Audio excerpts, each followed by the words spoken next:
Its walls are made of brick, but the true mortar that holds Crossroads Safehouse together is the community that surrounds it.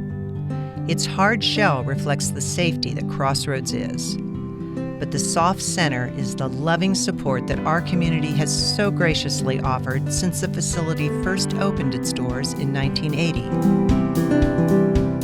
Since then, Crossroads Safehouse has and continues to provide a chance for victims of intimate partner abuse and their children to rebuild their lives free of violence and abuse. Yeah, and then what else? So what were we just doing in the living room?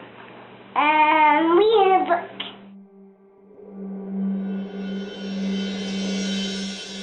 Immediately upon opening day, the facility was completely full.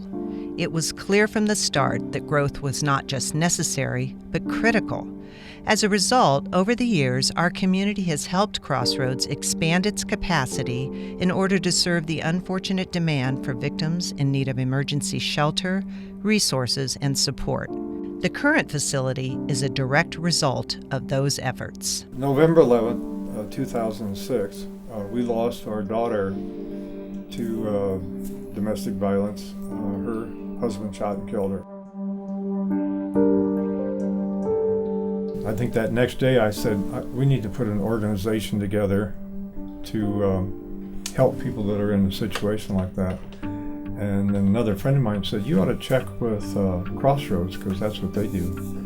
And so I came over and met the executive director, and we immediately got involved. In his grief, he really did do this, help us find a property. He happened to know Bob Wilson, who owned the Columbine nursing home. I just called him one day and asked him if he would consider donating it to Crossroads, and I'm telling you, within just less than a minute, he agreed to do that. The donated Columbine nursing home was the ideal template for Crossroads to occupy. The 29,000 square feet held the perfect footprint with bedrooms, kitchens, and office space, but the facility was in rough shape. There was a lot of work to be done, and our community came together once again and got busy. Every Wednesday we would get a project together and would work from 9 o'clock to 3 o'clock. But as we were building the building, we had so many people step up and say, I want to be a part of this, I want to do this. They would come tour through here and they would look at our playground and they would say things like, oh, you need Foursquare. So they'd bring a team and they'd paint the Foursquare thing out there on the concrete. We have had so many donors come through, not so much all with money, but a lot of them were with just their heart's desire to do one little thing.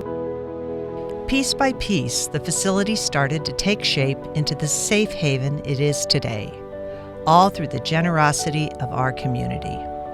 A stroll through the halls overwhelmingly reveals the contributions of many individuals and organizations, all made possible by willing hands and a strong commitment to help those in need escape harm's way and rebuild their lives.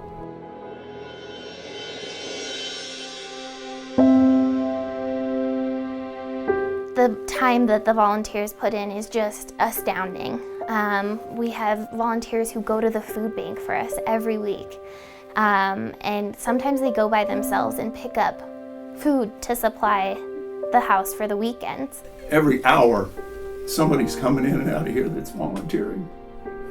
It's impressive. That's really amazing that someone would take their own time to do that for other people. Everything is donated, and I think people, they want to provide what they have. Everyone has a place to go. And in the middle of the night, if you don't have a place to go, then where are you going to go? We have had people sleeping in cars, come to us and say, this is my third night in the car, and they're waiting for a room.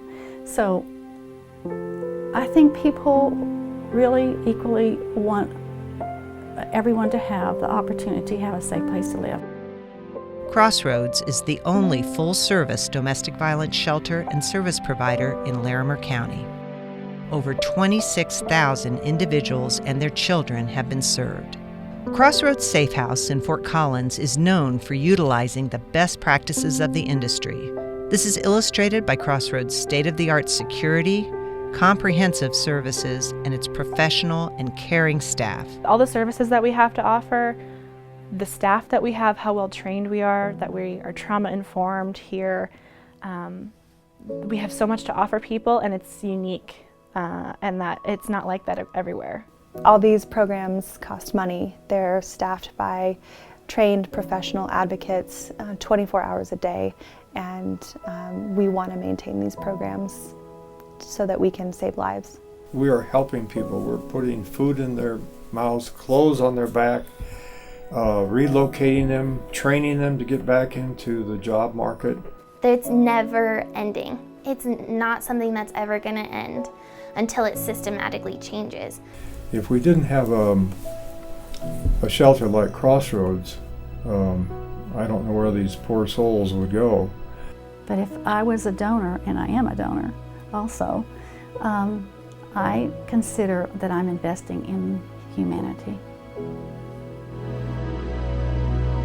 Ron's tribute to Michelle is complete and ongoing. That's what I say.